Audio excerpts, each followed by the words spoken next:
Feliz sábado, irmãos. Bem-vindos à casa do Senhor. Esta que é também a nossa casa.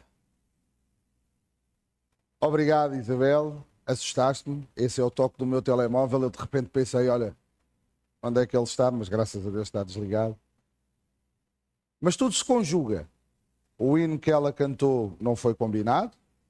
A história que a Diana contou não foi combinado. Mas tudo se conjuga quando o Senhor quer e tem a ver com a pregação que hoje nós vamos falar. A mensagem que eu vos trago. Um senhor, um dia, num celeiro, perdeu um relógio. E ao perder o relógio, chamou uns jovens para o ajudar a encontrar, e os jovens andavam ali para um lado para o outro, levantavam palha, mexiam coisas, falavam, mexiam coisas, encontraram 2 horas de volta daquilo e não encontraram o relógio.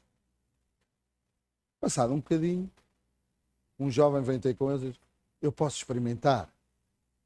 E o senhor diz assim, então mas nós andamos, porque é que tu achas que vais fazer? Diferente de nós. Ele diz, deixa-me experimentar, eu só preciso entrar no celeiro e deixa-me estar um bocadinho no celeiro. O jovem entrou no celeiro, eles ficaram todos cá fora e passado 20 minutos o jovem aparece com o relógio.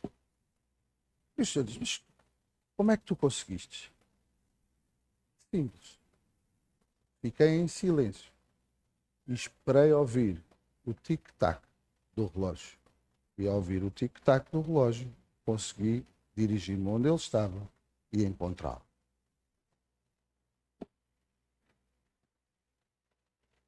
Quem não sabe, eu durante muitos anos vivi na vida política, na lide política. Aos 14 anos, em 1989, tornei-me militante de um partido político e só deixei de ser militante desse partido em 2014, no mesmo ano em que me decidi batizar. Na política existe muitas vezes um termo que tem tudo a ver com o ser cristão, embora eles não saibam. Mas quando transita o poder de um partido para o outro, em empresas públicas, em câmaras municipais, em organismos estatais, existe o mau hábito de, independentemente da pessoa ser ou não boa profissional, ser encostada na prateleira porque mudou o partido, muda rei morto, rei posto, mudam-se as vontades, o outro desgraçado, por melhor que ele fosse, é encostado e inicia uma nova jornada com outras pessoas. E normalmente utiliza-se um termo para as pessoas que vão ser encostadas na prateleira. E esse termo, que é muito utilizado na gíria política, é vai fazer a travessia do deserto. Pois bem, o tema que eu vos trago hoje é os nossos desertos. Porque na realidade, ao longo da nossa vida, nós vamos fazendo pequenas travessias do deserto. A palavra deserto, do ponto de vista geográfico, não é? Quer dizer que é uma região que se caracteriza por pouca precipitação, com grandes amplitudes térmicas, ou seja, de dia está muito calor, mas à noite faz muito frio. São lugares inóspitos, onde não é fácil nós estarmos. Mas do ponto de vista de adjetivo, não é?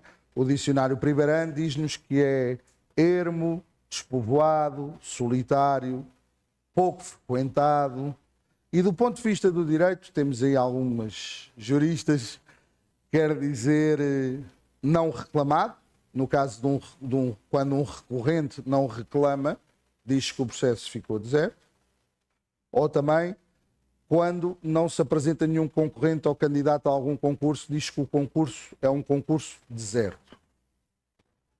Depois, por fim, existe também um bocado o oposto, que é quando nós falamos informalmente, eu estou deserto de chegar a casa, de ir visitar, eu estou deserto de entrar de férias e ir ao Brasil, eu estou deserto, quer dizer que estou impaciente, estou cheio de vontade, não é? E na Bíblia não é muito diferente. Nós percebemos na Bíblia toda a região da Palestina era uma região que o bioma principal, o bioma ecológico, era deserto. Ali à volta da Palestina era deserto, no Egito é deserto. Então o termo deserto é natural que apareça na Bíblia muitas vezes, porque era a realidade deles. Era aquilo que eles conviviam, era por onde andavam, e até construírem cidades, tudo o que tinham era deserto. Isso é natural. Mas a questão é que, do ponto de vista bíblico, nós temos algumas interpretações diferentes para deserto. Tanto podem ser interpretações negativas, como podem ser interpretações positivas. Se quiserem abrir a vossa palavra, e esta Caleb esqueci-me, em Êxodo 32.3. Eu esqueci-me de apontar essa, se não me engano. Êxodo 32.3.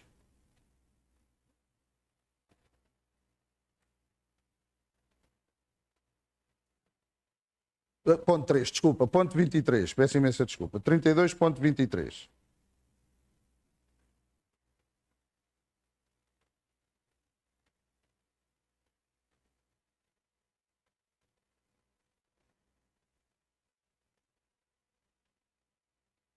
Pois me disseram, faze-nos deuses que vão diante de nós, pois quanto a este Moisés, o homem que nos tirou da terra do Egito, não sabemos o que lhe terá acontecido. Isto é negativo. De onde é que ele tirou? Tirou da terra do Egito para levar para onde? Para o deserto. Certo? Então aqui nós temos uma conotação negativa. Mas em alguns momentos na Bíblia nós temos conotações positivas para o deserto. Moisés, quando sai do Egito, vai para onde? Passar 40 anos. Vai para o deserto. Certo? Elias, quando se sente frustrado e com vontade de tirar inclusivamente a vida, vai para onde? Para o deserto. Então nem sempre o deserto é negativo. Na verdade, o deserto, sendo um lugar ermo, despovoado, ausente de barulhos, de confusão, é o sítio ideal para ouvirmos a palavra de Deus. É o sítio ideal para nos encontrarmos com Deus. E por isso, às vezes, na nossa vida, quando nos são apresentados alguns desertos, quando nos são apresentadas algumas provações, servem para ouvirmos melhor a palavra de Deus. Porque, na verdade, quando estamos em necessidade, quando estamos em provação, é quando o procuramos mais. É quando esperamos que Ele nos ouça. É quando esperamos ouvir respostas. Então, os nossos desertos não têm forçosamente que ser momentos maus. Os nossos desertos são, como dizia a Diana, para serem atravessados reto. Mas são nesses desertos que nós ouvimos o Senhor. Tal como ao menino, o que ele fez foi, saiam todos daqui, eu fico aqui em silêncio. E eu ouvi o relógio. Saiam todos, sai desta confusão, procura o silêncio e vai ouvir Deus. Os desertos servem para isso também.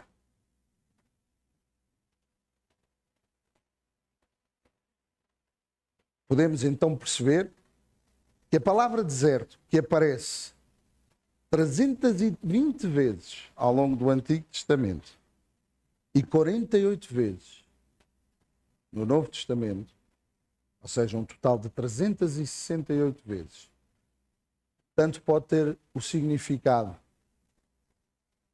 de momentos de desespero, de dificuldade, mas sobretudo tem o significado de momentos de provação em vista à superação. Porque as provações que o Senhor nos dá são para nós superarmos. As provações que o Senhor nos dá são para nos levar a Ele, para nos purificar. São os nossos crisóis. A ideia levar aquele povo para 40 anos no deserto, não necessitava de ser 40 anos. Precisou de ser 40 anos porque durante 40 anos eles continuaram a ser incrédulos, a ter dificuldades e precisaram de passar pelo deserto para acabar uma geração, vir outra. E aí sim estarem capazes de entrar na nova Canaã. Na nova Canaã esperamos entrar nós. A irmã Ellen White diz o seguinte: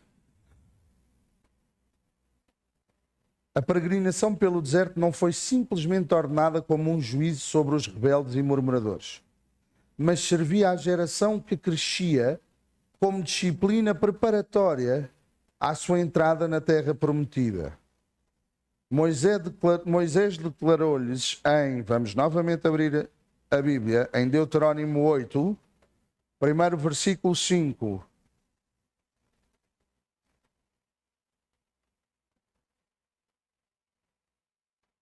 Sabe, pois, no teu coração, que como um homem disciplina a seu filho, assim te disciplina o Senhor teu Deus.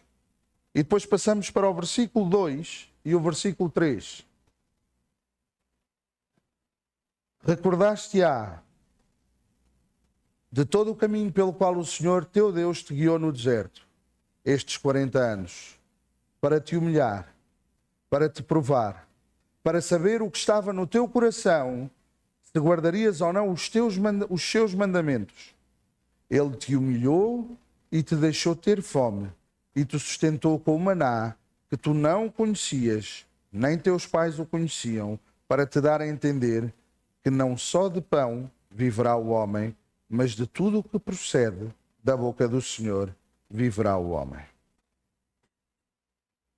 Então nós entendemos que o deserto aqui serviu como ensino, como provação para ensinar, para crescer, para moldar um povo, para preparar um povo para a missão que Deus tinha dado, que era serem a luz e o sal da terra. Mas temos outras situações no deserto. Podemos abrir em Lucas capítulo 4, versículo 1 e 2.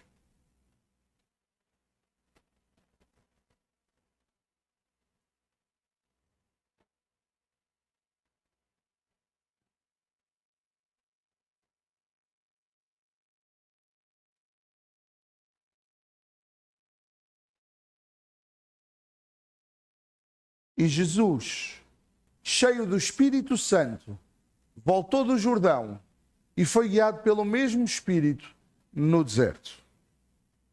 E 40 dias foi tentado pelo diabo. E naqueles dias não comeu coisa alguma. E terminados eles, teve fome.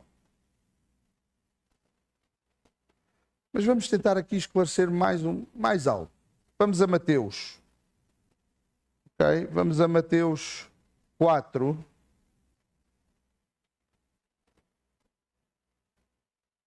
E 2.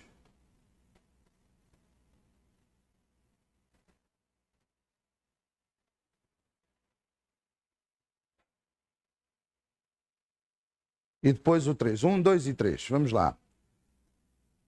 A seguir foi Jesus levado pelo Espírito ao deserto para ser tentado pelo diabo. E depois de jejuar 40 dias e 40 noites teve fome. E depois no 3 é que vemos: então o tentador, aproximando-se, lhe disse: se és filho do homem, se és filho de Deus, manda que estas pedras se transformem em pães. Ok. Qual é o papel do deserto aqui? Quem é que leva Jesus ao deserto? É o Espírito Santo. O deserto aqui é usado não como uma provação, inicialmente, mas como uma preparação. Jesus sai do mundo onde estava, sai de uma turba, porque tinha acabado de ser batizado junto ao Rio Jordão, e junto ao Rio Jordão estava muita gente. Estava João Batista, curiosamente, também alguém que pregava pelo deserto e vivia no deserto. Não precisava de viver no deserto, mas vivia no deserto, por opção própria. Há outra expressão engraçada quando a gente fala em Portugal, que é exatamente o contrário daquilo que João Batista fazia. A expressão quer dizer exatamente o contrário daquilo que João Batista. Mas nós costumamos dizer que quando alguém está a falar para a parede, está a pregar para o deserto. Mas é exatamente o contrário daquilo que João Batista fazia. Pregar para o deserto quer dizer falar para ninguém. Mas João Batista optou por viver no deserto, para se afastar das comunidades do mundo, para se preparar para a missão que ele tinha, para não ter luxos, para viver com simplicidade e poder pregar a palavra que lhe tinham mandado trazer.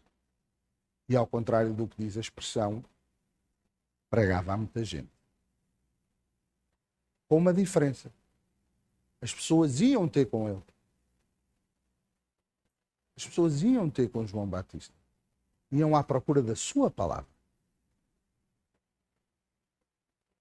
Mas então percebemos aqui que o deserto tem outra função. O deserto tem uma função de preparação.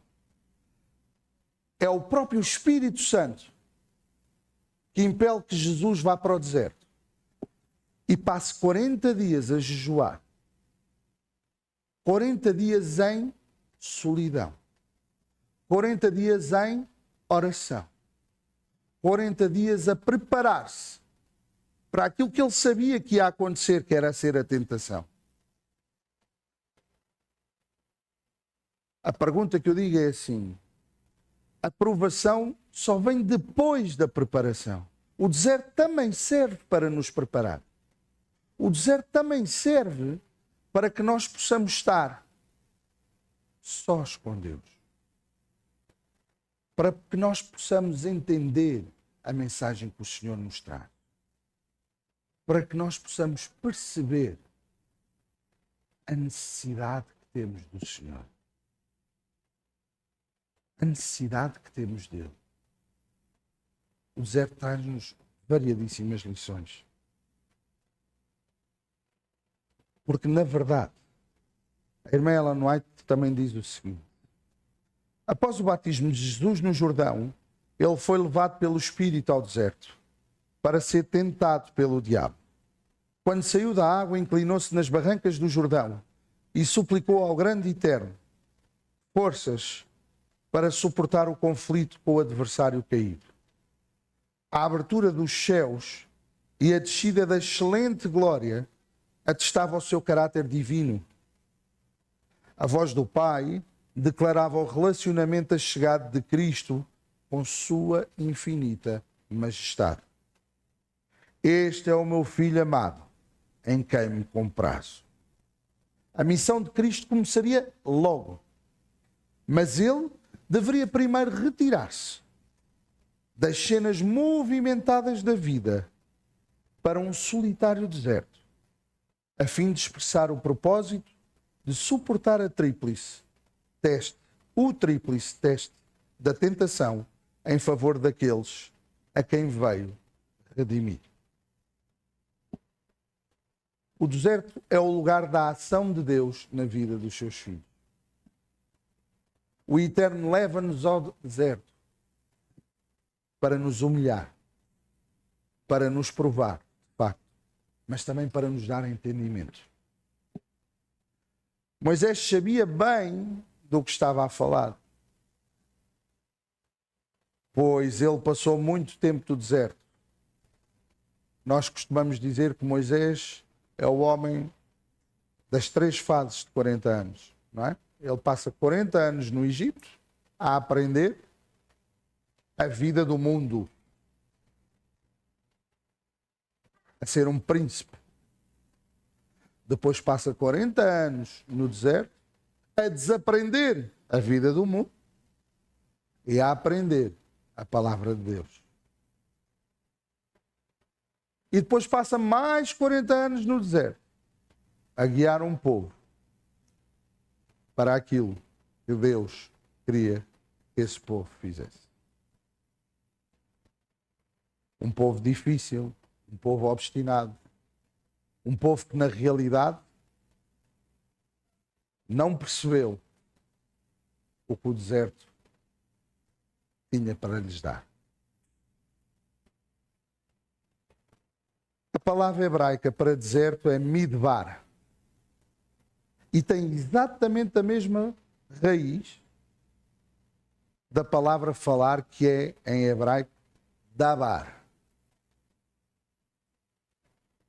Isto é interessante, porque na verdade o deserto é o local onde Deus nos fala.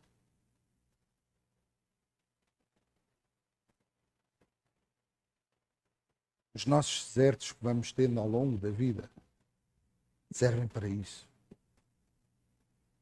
Quando temos fé, quando acreditamos em Deus, eles servem para nos edificar, para nos moldar, para nos fazer crescer, para nos transformar.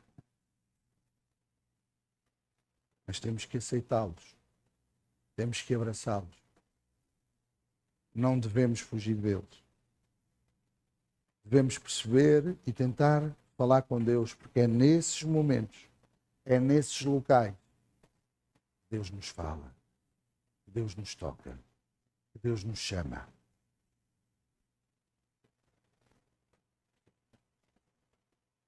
Ali, no deserto, aprendemos a calar-nos para ouvir Deus falar.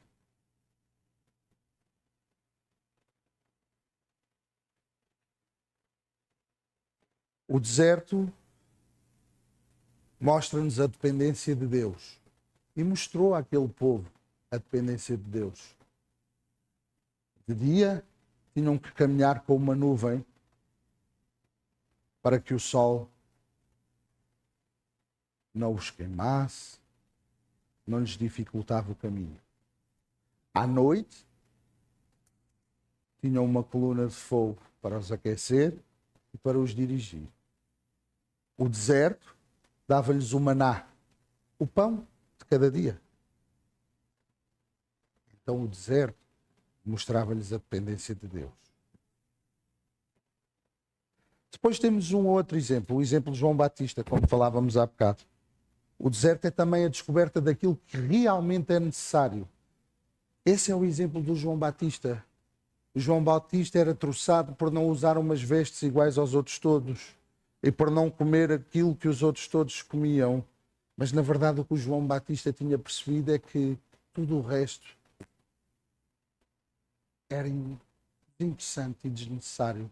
Aquilo que verdadeiramente era necessário era aquele pouco que ele trazia vestido e o comer que ele comia, que uns dizem que era gafanhotos, os outros dizem que era alfarrobas, porque a palavra é a mesma em hebraico. A simplicidade. O percebermos que os luxos do dia a dia e os extras que o Senhor nos dá e que nós agradecemos, na verdade, são apêndices. E que às vezes os momentos do deserto e da provação servem para nos perceber que são apêndices desnecessários. E o que verdadeiramente importa não é isso, mas é estarmos em comunhão com o Senhor, seguir o seu caminho, seguir a sua palavra, porque Ele, como vimos antes, nos sustenta e nos mantém. Não fica por aqui. O deserto serviu para ganhar forças para vencer o quê? A tentação. Porque nós sabemos que ela vem. Nós sabemos que ela está à nossa porta. Nós sabemos que ela é uma constante. Mas se nós não formos procurar a calma do deserto, a capacidade que o deserto tem para nós falarmos com Deus e nos prepararmos, torna-se mais difícil de a combater. Torna-se mais difícil de a vencer. E Jesus sabia disso, por isso passa primeiro 40 dias em jejum, no deserto, sozinho. Porque sabia que ao fim dos 40 dias, como vimos em Mateus, o inimigo o ia tentar. Mas também é o deserto que resolve os problemas. Quando Elias estava quase desesperado para tirar a própria vida, porque aquele povo não o entendia e porque estava a ser perseguido, é no deserto que ele vai encontrar a solução. É no deserto que ele vai falar com Deus. Então o deserto também resolve problemas. Também soluciona problemas. E por fim, se nós pegarmos no exemplo de Josué, o deserto também é a lição da esperança. Porque Josué, com todos os desafios que teve, nunca deixou de ter a certeza que no deserto Deus estava com ele. Irmãos, é tão simples assim. Em jeito de conclusão, o deserto é de facto um momento de provação, por vezes, mas é também um momento de aprendizagem. É um momento especial, é um local especial onde conseguimos estar com o Senhor. É o local ideal para ouvir a sua voz. Então abracemos os nossos desertos. Percebamos que os nossos desertos servem para ficarmos mais próximos de Deus. E criemos, sim, é verdade, criemos os nossos pequenos desertos diários. Aqueles momentos em que precisamos de ouvir a palavra do Senhor. Aqueles momentos em que precisamos estar com o Senhor. Arranjemos forma de ter esses pequenos desertos. Que na verdade não são desertos, são oásis no meio da turbulência do dia a dia. Mas são desertos porque são momentos de solidão em que estamos a ouvir a palavra do Senhor. Então, espero que a palavra tenha ficado no vosso coração e que possamos entender que o deserto é aquilo para onde o Espírito nos leva. E se o Espírito nos leva, temos que ir. Um resto de um sábado feliz, um resto de um bom culto. Fiquem com Deus.